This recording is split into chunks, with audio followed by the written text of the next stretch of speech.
Bienvenidos a este foro de todos los viernes. El día de hoy tenemos como invitada a Patricia Andrade. Ella es abogada venezolana con diplomada en Derechos Humanos, fundadora y directora del programa Raíces Venezolanas en Miami, programa que ayuda a venezolanos recién llegados a Estados Unidos y que se encuentran en situación de vulnerabilidad. La hemos invitado a este foro una vez más y bueno, siempre la consultamos cuando son temas de migrantes venezolanos en Estados Unidos, porque ella sigue muy de cerca este tema y sobre todo hace unos días ha estado en El Paso, Texas y en Ciudad de Juárez para percibir de cerca la situación que están pasando los migrantes en la zona fronteriza, sobre todo porque estamos, para el momento en que estamos grabando este foro, todavía no ha sido eliminado el decreto del título 41 pautado para finalizar el 11 de mayo y esto ha generado fuerte tensión en la frontera, sobre todo por, bueno, esa cantidad de migrantes que se prevé ya estén allí esperando por la culminación de este título y tratando de ingresar a territorio estadounidense de alguna manera. Cifras que manejan medios como CNN en español decían hace unos días que la cantidad de migrantes que podían pasar por esa frontera iba a pasar de 6.000 a unos 13.000 migrantes para el momento en que se quedara sin efecto el título 41. Yo le agradezco que haya aceptado esta invitación y le pregunto, Patricia, ¿qué pudo presenciar usted en esa zona fronteriza? ¿Cuántos venezolanos están esperando pasar a Estados Unidos?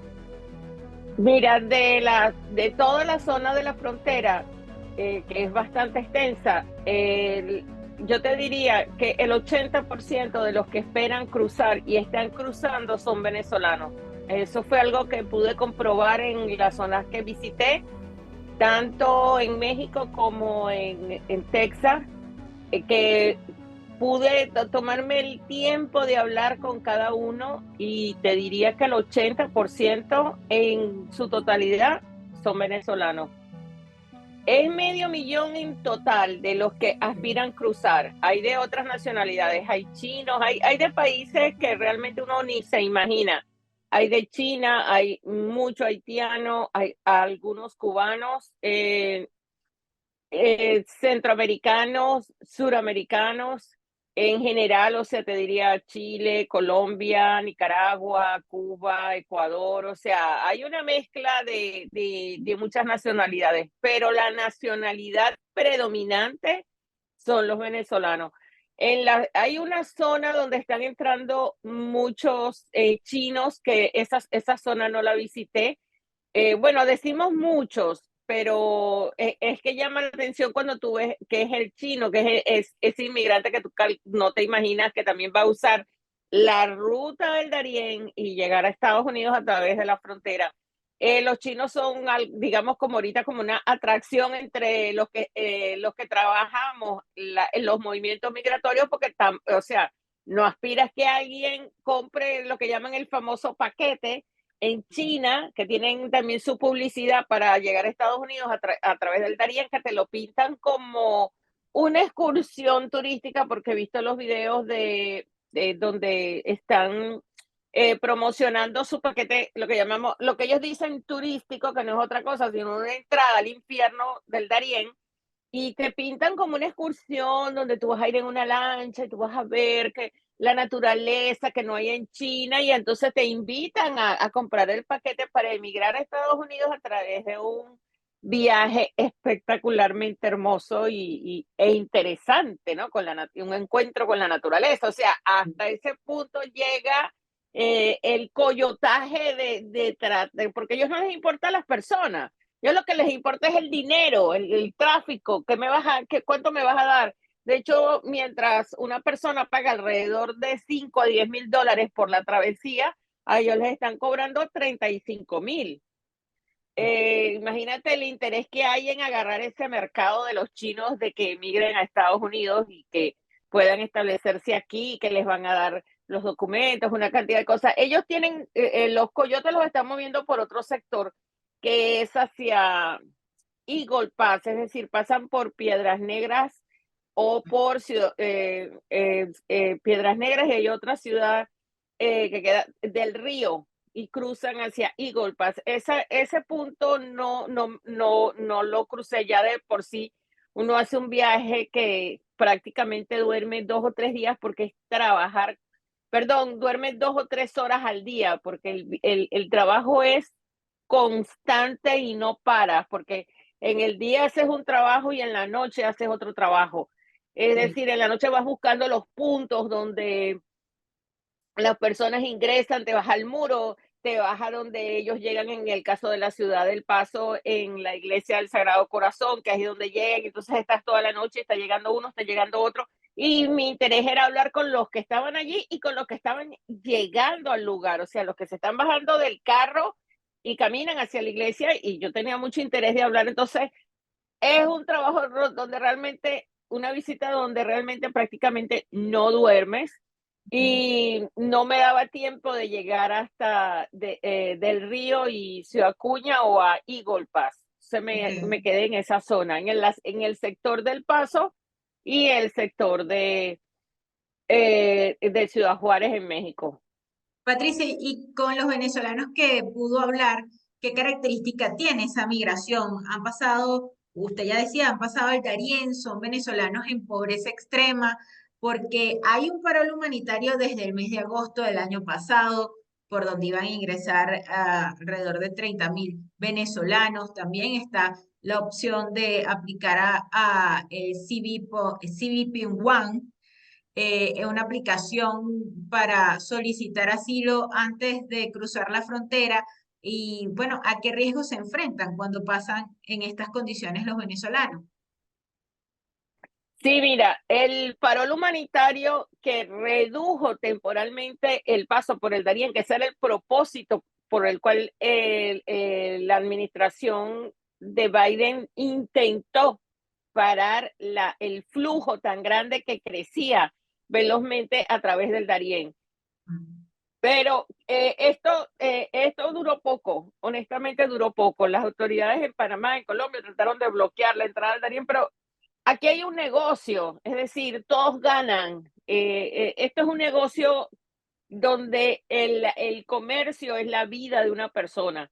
Entonces, en este negocio de que, ok, vamos a cerrarlo, llegaron a un acuerdo, Colombia, Estados Unidos, México y Panamá, no va a entrar más nadie, vamos a cerrar, pero esto no duró nada con el paro humanitario y me voy a remontar al mes de diciembre que hice un viaje a la ciudad de Texas cuando iba a caer el título 42, que nuevamente la ciudad del Paso se declaró en emergencia de la cantidad de gente que estaba llegando a la iglesia del Sagrado Corazón.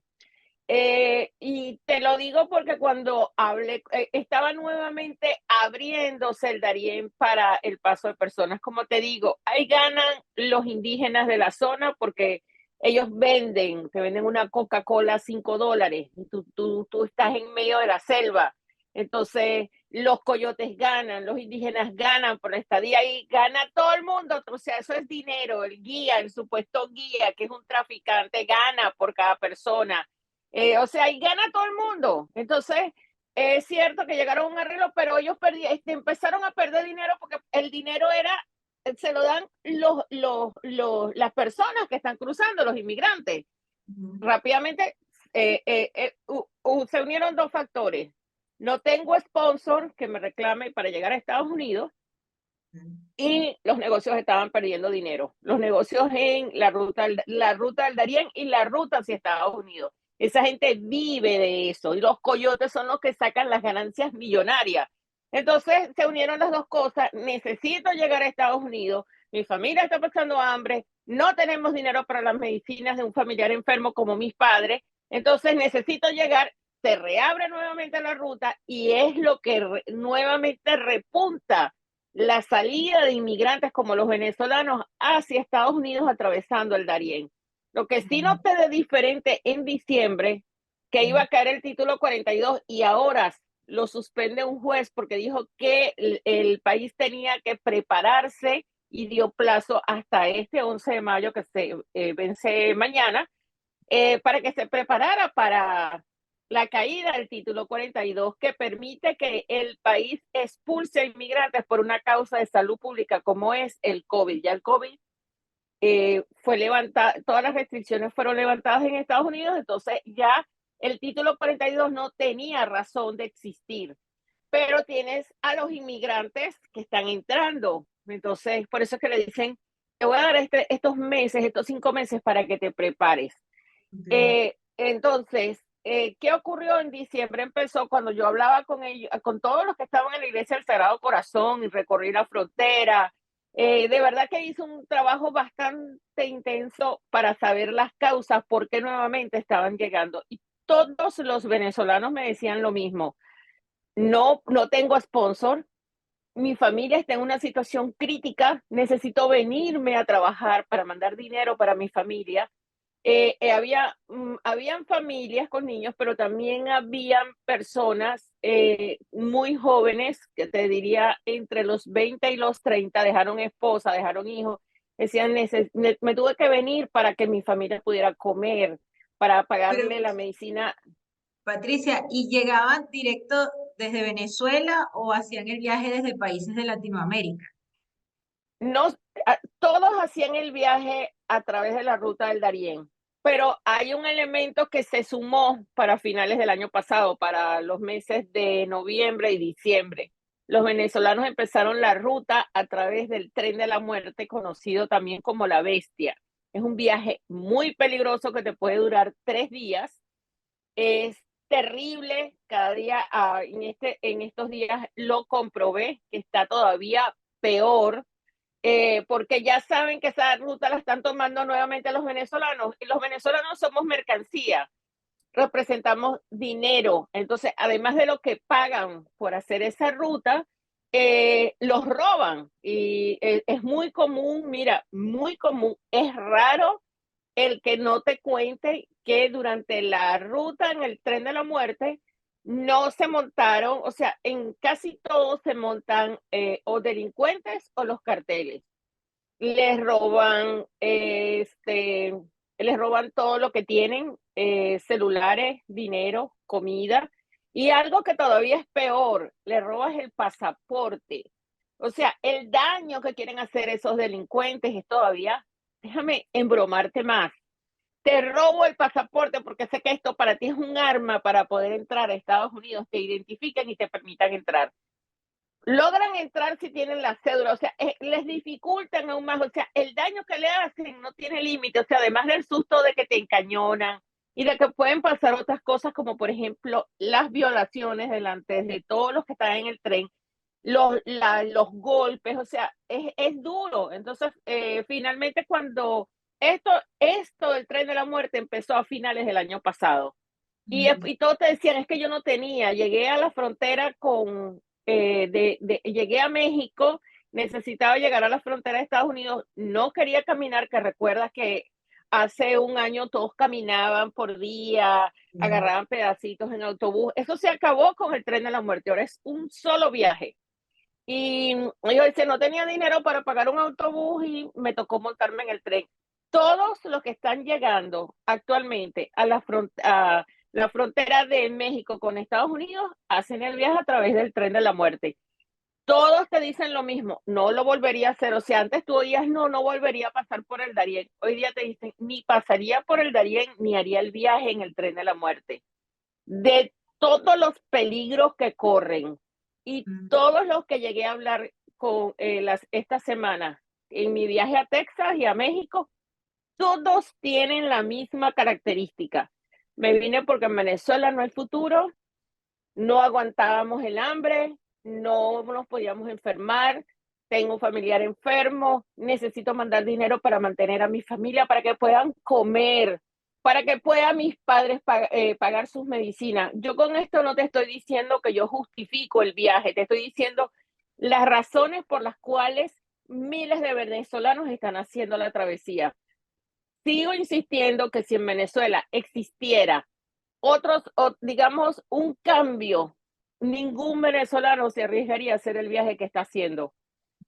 Y ahora, ¿qué ocurre? Los que están en las zonas algo más, no solamente es la clase menos favorecida quien está llegando. Aquí te está llegando la clase media y la clase media baja, más la clase menos favorecida. Todos están sufriendo la grave crisis económica y humanitaria en Venezuela. O sea, eso es lo primordial, decirte, o sea, están todos enfocados, pueden haber miles de problemas, pero mira, pero el proceso migratorio te va a costar dinero, el asilo, el juez, el fiscal, ellos están enfocados en una cosa: necesito trabajar, necesito dinero para mandar a Venezuela. Mi familia ha pasado hambre, yo tengo que enviar dinero, yo tengo que trabajar y mandar dinero. O sea, eso es el 100% de lo que están llegando, sea clase media baja, sean las clases menos favorecidas. Todos insisten en dinero, necesito mandar dólares. Y esto te ocurre también el otro lado, que Venezuela, tú te preguntas, pero ¿por qué Venezuela no hace nada? Al gobierno de Venezuela, sinceramente, no le interesa detenerlos, porque el hecho, se inicia entonces lo que se llaman las remesas familiares, el envío de dinero de los familiares del exterior hacia Venezuela, y eso es un alivio que se va a ir incrementando en las familias venezolanas, que le va a dar al gobierno como un respiro. Bueno, son menos familias de las que se van a quejar. Y no digamos que el gobierno de Venezuela promueve la salida, porque sería mentir, pero tampoco hace nada por evitarlas. Por eso es que ves que mientras los otros gobiernos, y me consta por conversaciones con diplomáticos de otros países de Centro y Suramérica, que ellos te dicen cómo ellos trabajan por sus ciudadanos aquí en Estados Unidos. ¿Qué gestiones hacen? Aquí no tenemos un personal diplomático que nos auxilie. Nosotros estamos a la deriva, solos, porque esa es la palabra. Entonces, aquí los otros consulados, sí, ellos se están pendientes de su ciudadano. Aquí no hay nada, al gobierno de Venezuela no le interesa, y aquí estamos nosotros tratando de darnos la mano unos con otros por Sí. iniciativas privadas. Ahora, Patricia, te iba a preguntar, esa característica de que la mayoría de venezolanos llega por el denominado tren de la muerte, allí se escuchan cuentos de hasta mutilaciones si llegas vivo, ¿no? Personas que saltan el muro, personas que pasan por orificios sumamente pequeños. Eh, Cuando ese venezolano logra cruzar, ¿en qué condiciones va a vivir? ¿No? Llegan muchos en condiciones de calle, llegan a pasar trabajo en los albergues que están ya repletos de migrantes. Sí, el que llega, mira, la ley de Texas es bien estricta. Quien ingresa a un albergue que te garantiza techo, comida, una atención médica, eh, o sea, desde el comienzo básica, a menos que tengas algún problema y eres transferido a un hospital, son solamente aquellas personas que han entrado, o sea, se han entregado a la patrulla fronteriza, en inglés Border Patrol. Se entregan a la patrulla fronteriza e ingresan en el sistema en el sistema migratorio, a ver cómo te lo explico, en las computadoras, pues en el sistema computarizado, se diría, de Ok. inmigración. Entonces, cuando ya tienes tu número de extranjero o alien number, ya estás en el sistema. Entonces, eso te permite iniciar un proceso migratorio y ser escuchado ante un juez de inmigración. Eso es, digamos, la llave que te permite ingresar legalmente. Ya tú sales con un número y te permite entrar en los refugios, recibir ayuda básica que te da, por ejemplo, en el caso de los que llegan al Paso. El Ujú. condado del Paso tiene unos programas que también visité y me los explicaron al detalle, pero solo si te has entregado a Border Patrol y tienes tu alien number. De lo contrario, tú no tienes nada, a ti te toca, como ocurre en la ciudad del Paso, que llegaban a la iglesia del Sagrado Corazón por una razón muy importante, estar en la iglesia, o sea, la gente se pega al paredón, a la cerca de la iglesia. Ellos tienen una parte de un paredón o un paredón y unas partes con rejas donde puedes ver que si la imagen de la Virgen y tal, todos se pegan así, el cuerpo lo pegan, porque pegarte a la iglesia te da cierta protección de que Border Patrol, por ser una iglesia, no te puede agarrar sabiendo que eres indocumentado y no te puede procesar. Cuando las personas se alejan, por supuesto que Border Patrol, que tiene como al cabo a 2 cuadras de la iglesia, inmediatamente procede a detenerte porque eres una persona que está fuera de la ley. Entonces las personas se quedan allí, pero estando allí ocurren varias cosas. Algunos tienen familiares que los están esperando y ellos ahí empiezan a ver cómo reciben el dinero y cómo salen de allí para llegar a su destino final. Es decir, la iglesia del Sagrado Corazón es un punto de tránsito y eso lo veía. Yo hablaba con uno y me decía, no, ya me llegó el dinero, ya me voy mañana, me voy para Orlando, me está esperando, o me voy para Chicago, que me está esperando mi hermano, solamente estoy esperando que me envíen el dinero a través de Cele, me lo van a hacer llegar y yo me voy. O sea, y yo iba el otro día y decía, y el que estaba durmiendo aquí, me decía, no, ya se fue hoy. O sea, nos habíamos despedido, pero yo comprobaba y sí, todos se van.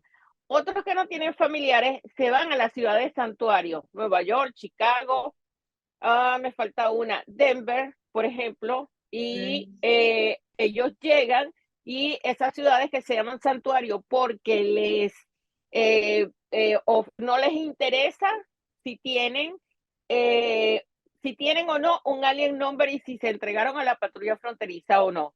Todos los albergues están sobresaturados, pero aún así los reciben y ven dónde los ubican. Como no ven el estatus migratorio, entonces ellos pueden quedarse allí tienen un techo, tienen comida, tienen atención, los orientan y entonces digamos que así se dividen los dos grupos, quien se entregó y quien no se entregó. El que se entrega tiene unas puertas abiertas. Con eso sí, todas las ayudas en todos los lugares son temporales. Ellos, digamos, te reciben, te orientan, pero tú tienes, qué sé yo, un mes para irte de aquí, por ejemplo. O las personas, que eso lo he visto mucho, empiezan a trabajar, y ya dicen, voy a alquilar una habitación. En lo que yo conocí en diciembre en la ciudad del Paso, en la iglesia del Sagrado Corazón, muchos de ellos con quien mantengo contacto se fueron hacia Canadá y siguen, o sea, ellos empiezan a hacer su vida. Ellos llegan trabajando y como te digo, enfocado, necesito trabajar, necesito echar para adelante y necesito mandar dinero a Venezuela. Su visita a Texas recientemente coincidió con el lamentable hecho del arrollamiento de 8 venezolanos en la ciudad de Brownsville. Usted me corrige si se pronuncia así. Un crimen que ha catalogado de crimen de odio y de hecho se está investigando todavía por autoridades estadounidenses. ¿Qué sabe de este caso y por qué tanto odio contra los venezolanos que habían logrado ingresar a Estados Unidos? Tengo entendido que habían optado por esta aplicación CBP One, tenían un sponsor y ya habían sido admitidos por migración en Estados Unidos. Sí, mira, es que ocurre una cosa, las ciudades fronterizas con México eran muy tranquilas, era algo, y lo que está ocurriendo ahora no había ocurrido antes. El país se manejaba bajo unas leyes de que Border Patrol cumplía su función, que era proteger al país, proteger el territorio, y hoy día no es así. Han entrado más de 6 millones de personas. Entonces, si tú has tenido una casa frente al muro, sí, digamos frente al muro, y tienes tus terrenos, y si no hay muro, pues tienes tus terrenos. Recuérdate que esas son zonas, en muchas partes son zonas de agricultura, y entonces tienes tus siembras y de repente ves que viene un lote de 40 personas, te pisa tu siembra y te la arruina.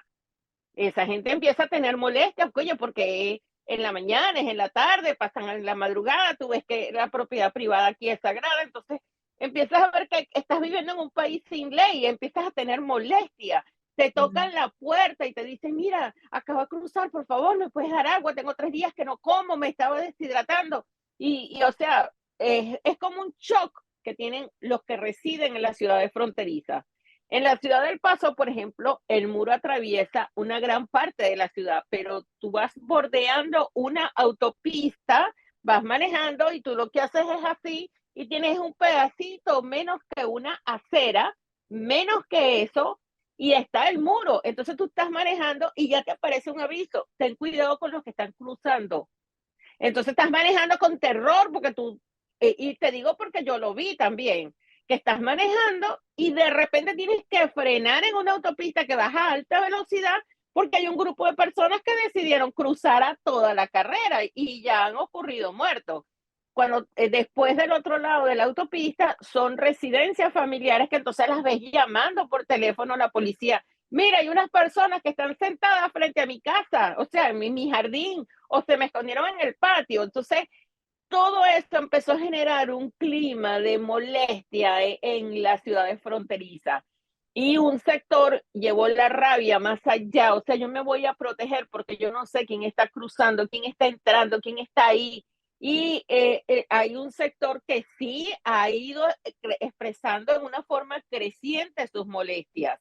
Entonces, cuando ocurre esta terrible tragedia, lamentablemente nosotros teníamos ese temor. Aquí va a pasar algo, porque es que, o sea, esta administración los deja entrar, los procesa cuando el trabajo de la patrulla fronteriza era el contrario, era expulsarlos de inmediato. Los que iban a pedir asilo recibían un proceso de asilo, pero aquí es que entre todo el mundo son demasiados, no los podemos procesar y es una política de esta administración no expulsarlos. Entonces, ¿qué ocurre? Que lo que ocurrió el pasado domingo es uno de estos temores que nosotros temíamos. O sea, qué va a pasar? Que llegó una persona que estaba llena de rabia, lamentablemente arremete contra unos inmigrantes que estaban frente a un welcoming center o un centro de bienvenida, que es donde inmigración traslada a los inmigrantes que acaban de recibir el ingreso a través de la aplicación CBP1, que te digo, es un milagro tener allí una cita. Se daban, y perdón que me desvíe, 200 por día y eran miles de venezolanos y siempre la aplicación colapsada. Logras el ingreso a través de la aplicación, te dan tu cita y cuando estás en el Welcoming Center, que es un proceso que se hace aproximadamente en 2 horas, ellos lo programan como en 2 horas. Es decir, llegas allí, te lleva inmigración, te deja allí y, y ellos se encargan de llamar a tu sponsor, decir por dónde se va a ir la persona, envían el dinero, le compran el ticket, ellos comen un snack, les dan una orientación, les llaman al taxi y los llevan a donde van qué sé yo, sea el aeropuerto, sea el terminal de autobuses. Es un proceso rápido y ellos estaban en ese tiempo de espera. Es algo rápido en el centro de bienvenida.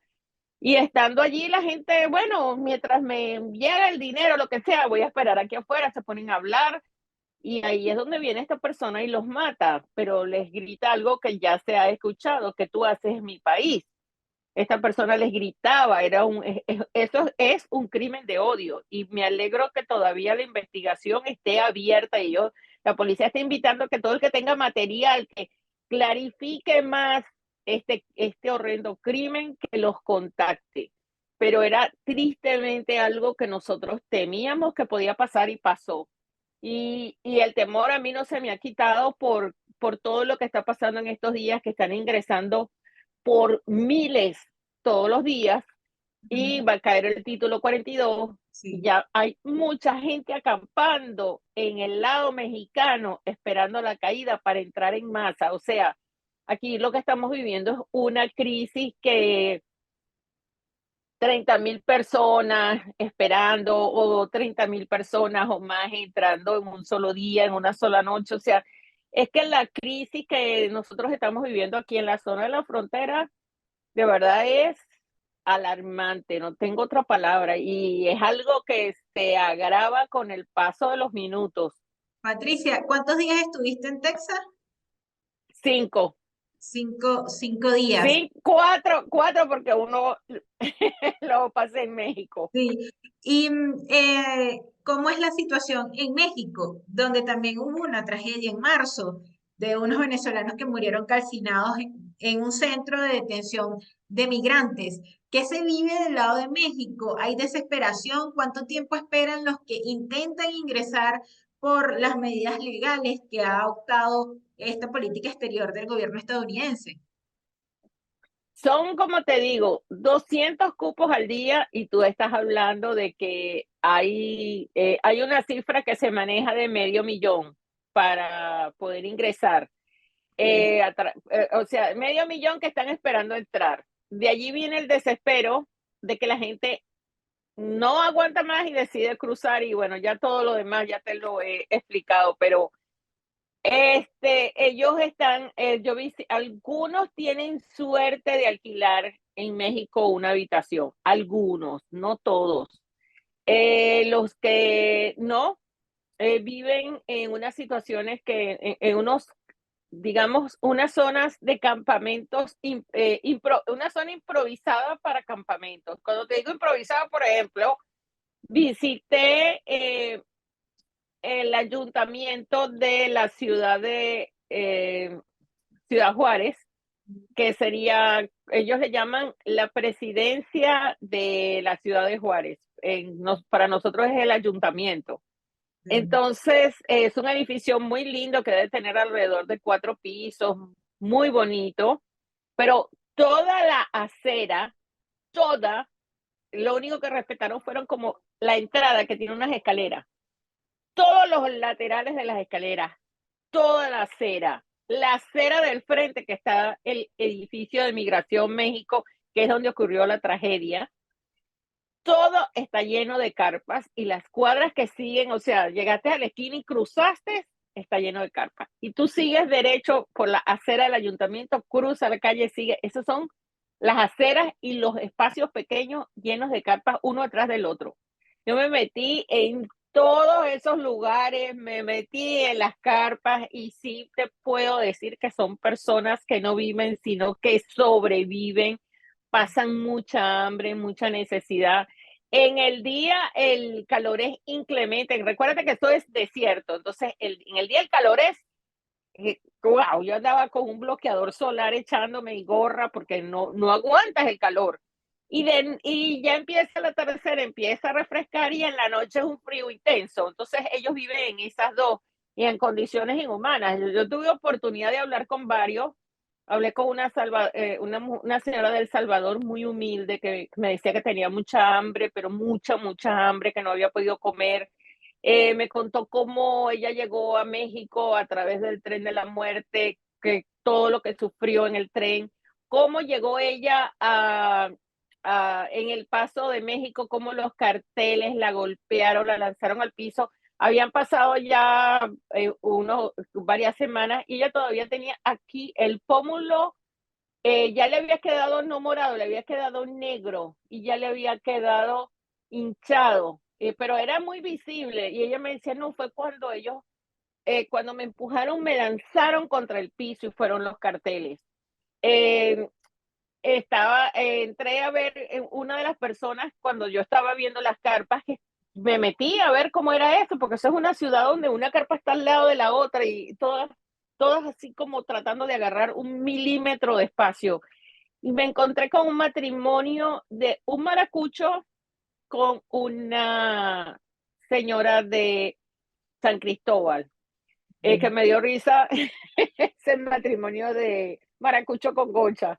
Sí. Entonces, muy amables, me dijeron que ellos eran clase media y me dijo cómo iban perdiendo todo. Me dijo, mira, yo intenté todo, yo tenía hasta gallinas en el patio de mi casa, pero ellos vivían en San Cristóbal y me dijo, pero es que tenía hasta un carrito, yo creía que yo podía, mira, hay cosas que intentaba, todo se me caía, si no son los impuestos, sino son las extorsiones, o sea, todo lo que pasaron me dijo, hasta que ya, cuando yo vi que mis 5 hijos pasaban hambre, yo le dije a mi esposa, vámonos.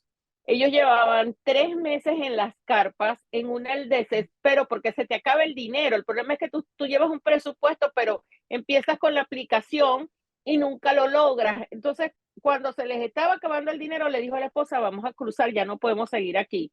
Ok. Esta familia de este maracucho y con la señora de San Cristóbal, ellos en el desespero de que tenían 5 hijos, que los padres estaban enfermos, que necesitaban dinero, que estaban pasando hambre, que no tenían para las medicinas, que él había intentado todo para no abandonar Venezuela y todos los negocios se les caían.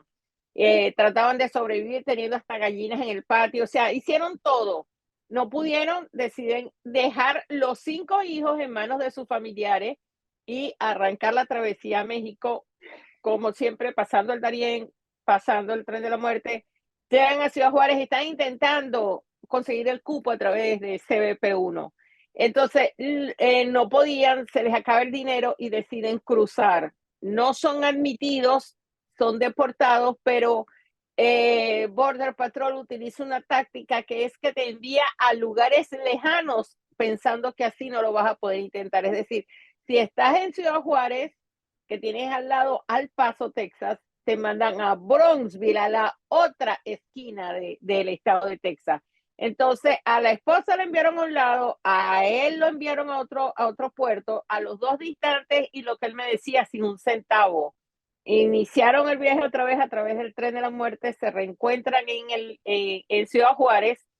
Estaban en una de las carpas en la puerta del ayuntamiento y me decía cómo sobrevivían. O sea, y de hecho él me dio como un tobo de pintura y me lo ofreció de silla. Yo me senté a escucharlo. Y él dice que después o sea, que estaban desmoralizados, devastados, sin un centavo, sin tener que comer, no tenían nada, habían perdido todo. Y dice, 2 días después me llegó la cita, logré la cita en CBPU, en CBP One, y me dijo, eso fue el día jueves, y me dijo, ingreso legalmente el día domingo, hay alguien que me espera, porque necesitas tener un sponsor, hay alguien que me espera, voy a trabajar, necesito mandar urgente dinero para mis hijos, porque hace días estaban pasando hambre, y te estoy hablando de 5 hijos, y esa es la historia que tú escuchas en todos. También visité otro campo de carpas. O sea, hay, como te dije, zonas de ciudades de carpas que se hicieron en una forma improvisada. Son condiciones inhumanas, eso sí te puedo decir. Y ellos tratan de minorarlo, pero es difícil. Y también me fui a la puerta 40, que era la que habían señalado el servicio de Border Patrol para la puerta 40 del muro para poder procesar por allí. Eran aproximadamente 400 personas, tal vez 20 no eran venezolanos, tal vez. Yo me quedé, de hecho, pasé el río Bravo y me quedé entre el río Bravo y un pedacito de tierra que donde el alambre de púa que pone Border Patrol del alambre hacia el muro, ya eso es territorio estadounidense.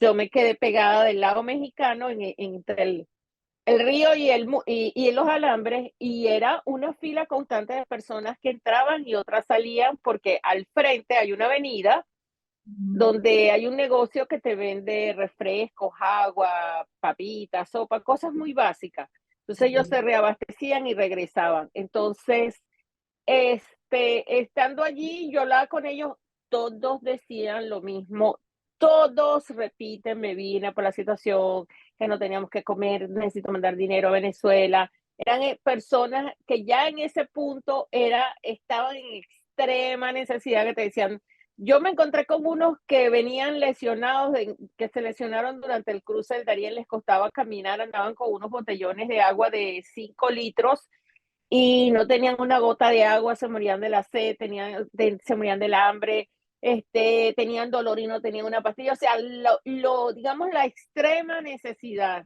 de estar allí. Entonces, y te puedo decir que eso abarca a los clase media, porque también los conocí, y todos allá duermen eso es un desierto. Entonces, el lujo es conseguir unas cajas de cartón que aplanan, y eso es la cama. Ok, sí. Entonces, hacen unas carpas, en la orilla del río crece un monte Ok. alto, como de 2 metros. Entonces ellos los cortaban, los palos eran lo que aguantaban la sábana, que les hacía como de techo para aguantar el calor, porque no se podían mover, porque decían que Border Patrol llegaba en cualquier momento, tenía 4 días que no se aparecía, pero ellos no perdían la esperanza de que apareciera y ellos pudieran entregarse y procesarse. Pero en ese lugar y en los alrededores, la Puerta 40 es la zona del cartel del Chapo Guzmán. Entonces ellos decían cómo el Chapo llegaba, no el Chapo, perdón, su cartel llegaba, les mostraba las armas y les decía: no quiero ver a nadie, los vamos a matar, les vamos a volar la cabeza. Ellos tenían que salir corriendo y después de un rato regresaban, pero el cartel tenía diferentes horas y les caía de sorpresa, o sea, les llegaba en la mañana, les llegaba en la noche, les llegaba en madrugada. O sea, entonces bajo ese peligro la gente también se desespera y decide cruzar sin entregarse. Y ellos dicen: buscamos a Border Patrol y no, no, o sea, la ley es la ley, aquí tú no entras. Y si no hay nadie, pues nosotros entramos, pero nos van a matar. Ese es el otro peligro que corren.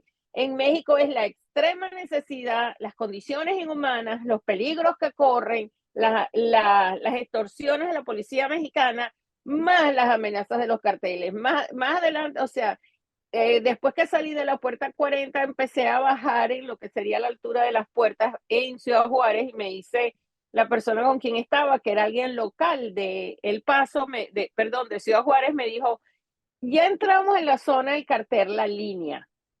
Y yo: Ok. ¿cómo? Sí, estás ya en la zona del cartel de la línea. O sea, y ella me explicaba que ellos como residentes de Juárez no les pasaba nada.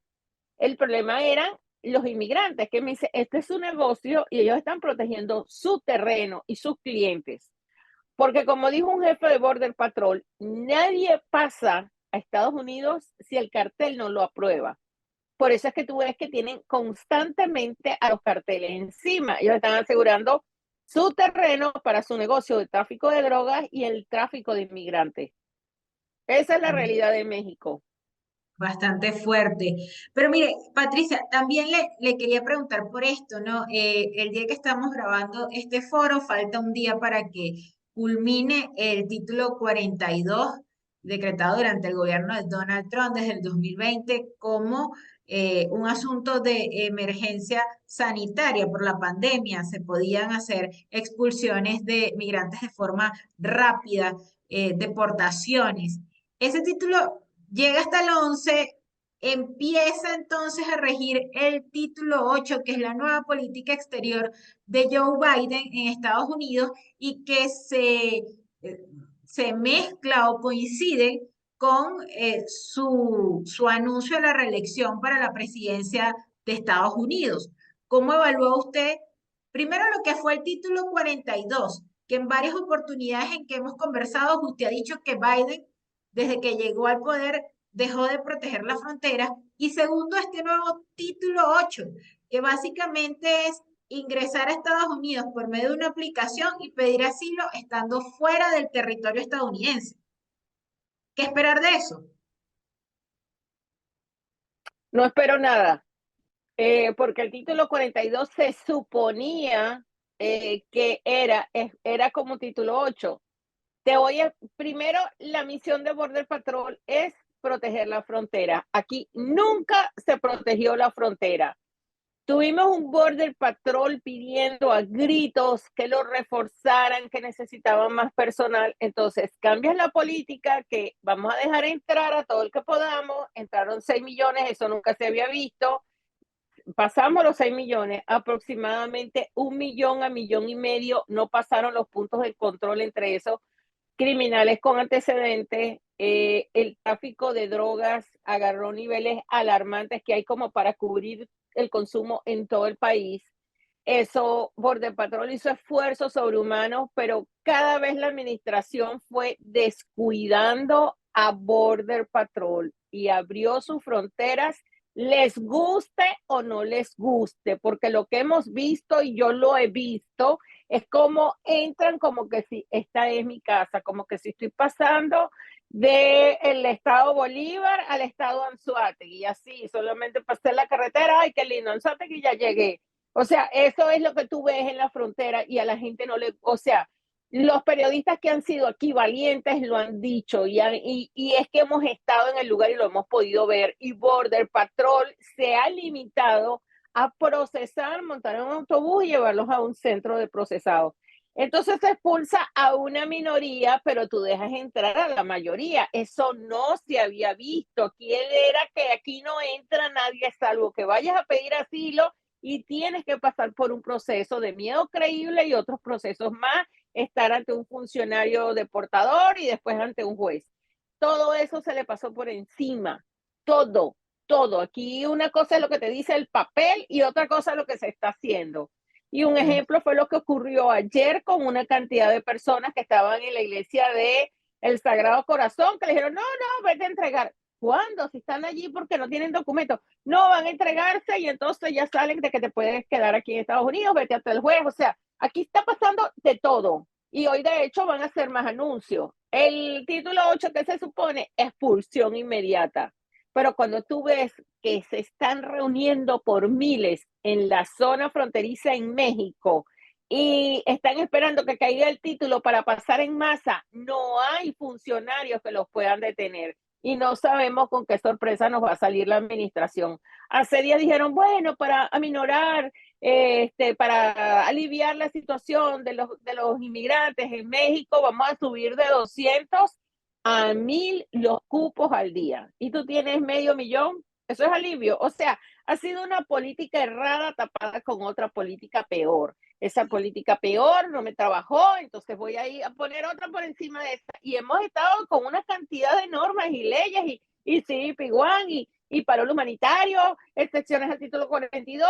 No, no, si quieres caminar, sigue caminando y entra a Estados Unidos y bueno, ya verás. O sea, tú dices el miedo que le teníamos al sistema migratorio y es prácticamente un chiste. Y tú Ajá. ves que es triste que Border Patrol, que fue formado para proteger las fronteras, hoy sea la institución que tiene la tasa más alta de suicidios por lo que están pasando los de Border Patrol. A mí me da mucha pena. Yo conocí, de hecho, al jefe de la patrulla fronteriza del sector del Paso.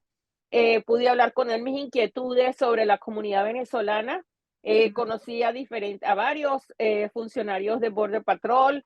Visité también un centro de procesados que abrieron este año en el sector del Paso, muy bonito, muy de todo. La mayoría que estaban allí que pude saludar a distancia por seguir las normas de Border Patrol eran venezolanas. Yo las saludé, les dije, soy venezolana, les deseo mucha suerte y ellas empezaron a llorar porque el estrés que se vive en un centro procesado, por muy limpio, muy bien cuidado, muy buen trato, muy organizado, preso, es preso donde estés, aunque eso no es una cárcel, sino un centro procesado, obviamente estás allí, no puedes salir, dependes de las decisiones de las autoridades. Es duro, o sea, a mí me han preguntado mucho qué pienso y es una tragedia que aquí no se había visto. Las políticas de la administración Biden han sido de malas a peores, les guste o no les guste, pero yo me he pateado, he metido la arena, el zapato en la arena, el zapato en el río Bravo, o sea, me he mojado, me he ahogado de los vientos del desierto que también vienen llenos de arena, me he metido en las carpas, me he metido en los escondites, y sí que me conozco bien eso, te puedo decir que lo que se vive aquí es una grave crisis que se acelera y tememos lo que va a pasar. O sea, es que es cada hora, aquí no estamos durmiendo, aquí es todo el día. ¿Qué está pasando en la frontera de Brownsville? ¿Qué está pasando en Matamoros? ¿Qué pasa en Ciudad Juárez? ¿Qué está pasando Ahora, en la... Patricia, fíjate, con este del título 8 que puede empezar a regir a partir del 11 de mayo, allí se dice que van a crear refugios en Colombia y Guatemala para tramitar estas solicitudes de asilo. Eh, Considero yo un poco para tratar de mejorar la situación en México, de que no se acumule ese cuello de botella de migrantes en México. Esto es una novedad y bueno, ya empieza a tener muchas críticas esta política migratoria de Joe Biden porque algunos lo dicen una política antimigrantes, por lo que tú explicas, todo lo que puede sufrir un migrante que es perseguido político, que está escapando de una crisis humanitaria o de una guerra, el esperar tanto tiempo en refugios que terminan abarrotados. Eh, ¿Cuánta responsabilidad tienen los gobiernos en las circunstancias en las que pueden estar los migrantes? Mira, yo creo que la raíz de todo es las políticas de la administración Biden hacia los inmigrantes. Eso es, o sea, si tú no corriges la raíz, tú no puedes echarle la culpa ni a Colombia ni a Guatemala. De hecho, Guatemala tiene un refugio porque ellos son uno de los pocos centros en Latinoamérica donde tiene un refugio para los que aplican al proceso del refugio. Que es una figura que pocos usan, pocos conocen y que es bastante buena. Entonces, ya ellos tienen un refugio, pero entonces yo le pregunto, ¿pero cómo te fue en el refugio Guatemala? Me dicen, bueno, es que tú sabes que es Guatemala. Ahora, como ya está en curso esta alta inmigración hacia Estados Unidos, yo veo difícil que los centros que yo he preguntado mucho y creo que todavía no han abierto no van a tener capacidad para recibir una inmigración que cada vez crece más. Entonces, es lo que te digo, un error lo voy a tapar con un error más grande que no me va a funcionar y luego voy a salir con otra improvisación. Entonces, el destino final de todos es Estados Unidos. Yo vi muchas, o sea, me conozco las normas que ha establecido la administración Biden en esta crisis migratoria y sí te voy a decir que todas se violan. Todas. Por ejemplo, y tú lo debes de saber, TVP1, tú vas a aplicar, pero tú tienes que no haber sido deportado anteriormente por intentar cruzar a Estados Unidos. Y los que entran y los que admiten, dicen, no, me habían deportado 3 veces y yo entré por CBP1. Igual los que no aplicaron a CBP1, o sea, aplicaron pero no lo lograron, los han deportado 3 y 4 veces y lo vuelven a intentar y los dejan entrar. Entonces tú dices, la ley quedó en un papel, no se está, y realmente porque lo comprobé, no te estoy mintiendo.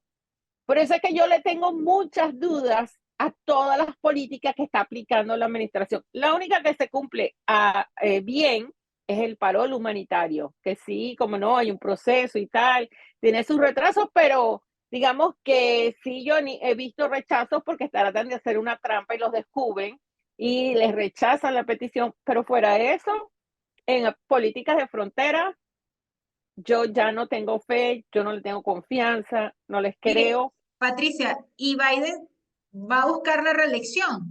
¿Puede ser considerado para este presidente un costo político esa política migratoria que ha tenido? Sí, porque sí va a influir, porque quien sigue de cerca la política de Estados Unidos y ve, porque esa es otra cosa en los medios que tienen una inclinación hacia el Partido Demócrata, te presentan la crisis fronteriza muy disimulada. Cuando tú ves que son medios serios e independientes, te muestran la realidad. Y los medios que se inclinan hacia el Partido Republicano te muestran la cruda realidad. Entonces tú tienes que verlo a través de los medios de comunicación que se tienes que ver.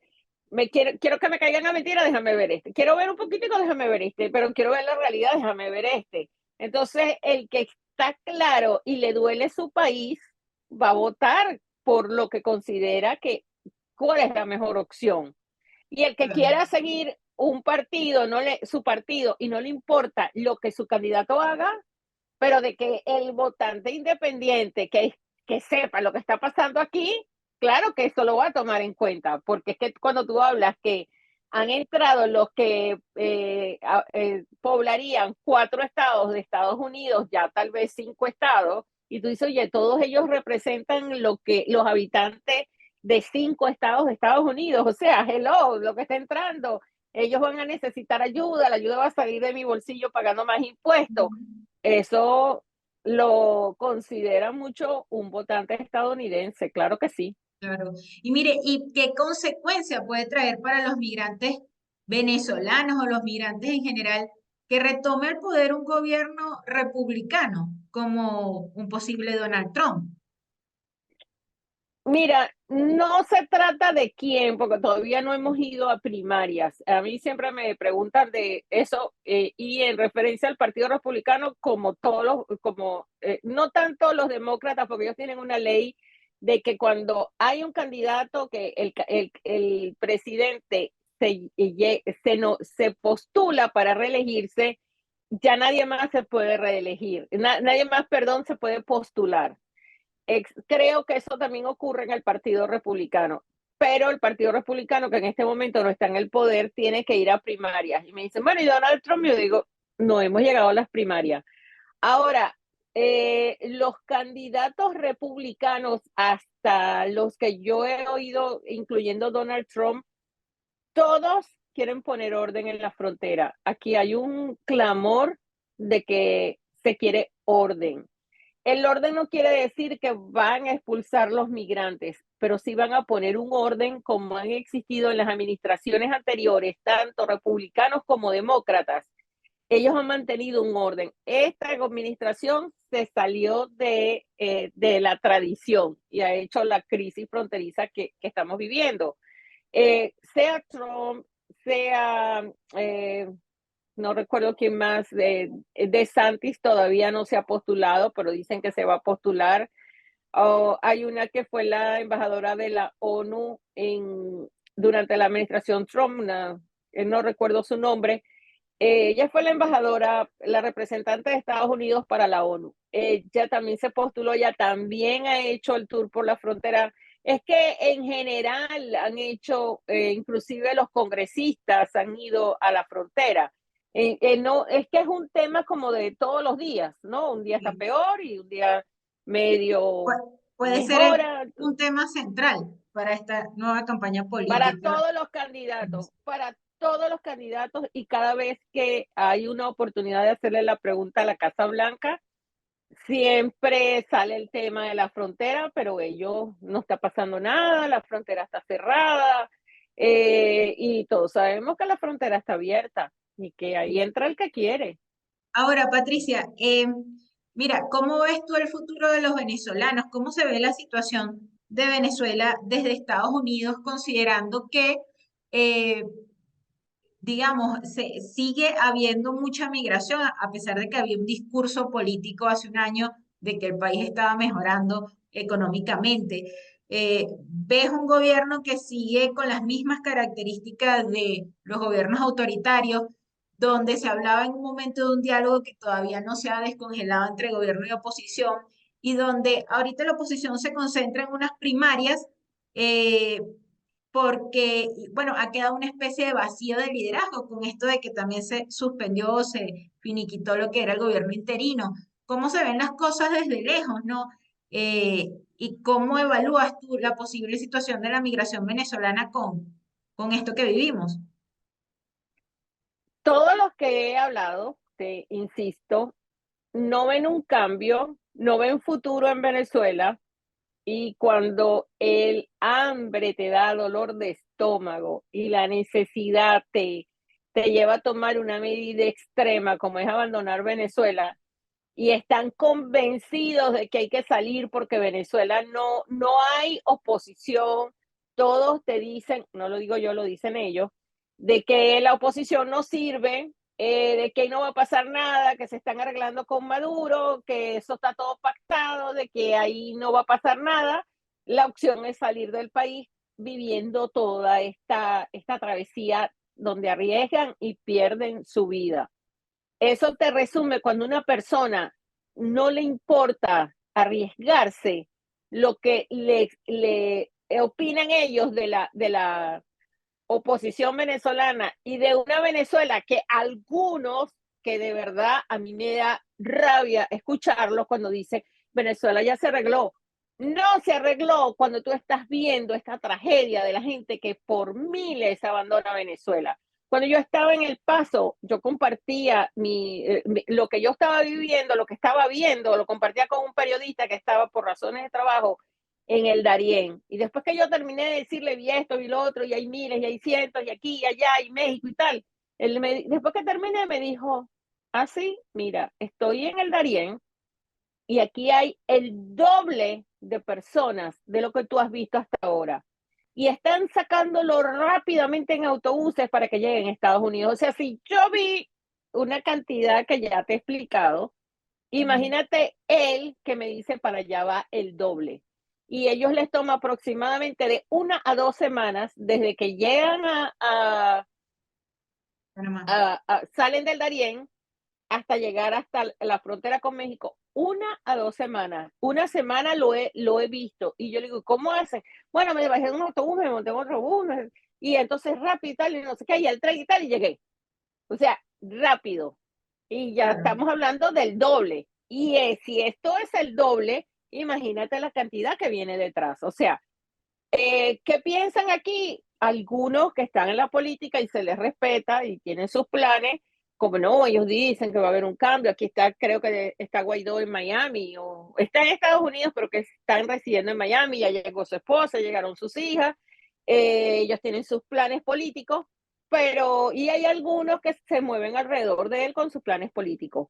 Pero el venezolano de a pie no te cree en ellos y no te cree ni en cambios y que saben y digamos, tienen la convicción de que en Venezuela no hay futuro. Cuando te duele el estómago por hambre y sabes que ni hoy, ni mañana, ni en un tiempo vas a poder proveer de comida y que no se pueden enfermar y que tienes unos padres que se te están deteriorando porque no hay medicinas, que ellos no tienen acceso a comprar medicinas por falta de dinero, por la crisis, tú le vas a decir que sigan esperando y que sigan creyendo, ¿no? Todos dicen, los políticos venezolanos te dicen todos un discurso, no, y los veremos regresar, y mentira. ¿Cuántos años llevamos ya en esto? ¿Cuánto tiempo tiene la crisis fronteriza? ¿Cuándo empezaron a cruzar los venezolanos? Y no te lo digo por mí, porque yo vivo aquí desde hace casi 40 años, soy ciudadana estadounidense, gracias a Dios, mis hijos nacieron aquí. Te lo digo por esos que sufren, que uno no puede ser indolente. Y si algo le he visto a los políticos venezolanos que llegan a Estados Unidos, es una sola cosa, la indolencia hacia el venezolano inmigrante. No quiero extenderme en esto porque de verdad no quiero, Politizar. digamos, sí, pero eso es lo que pasa y es una indolencia, o sea, es un engaño cuando se encuentran con uno, no, yo voy a hacer una llamada, mentira, pura politiquería. Eso ha sido mi percepción de lo que ha sido los políticos venezolanos cuando nos han visitado aquí en Miami.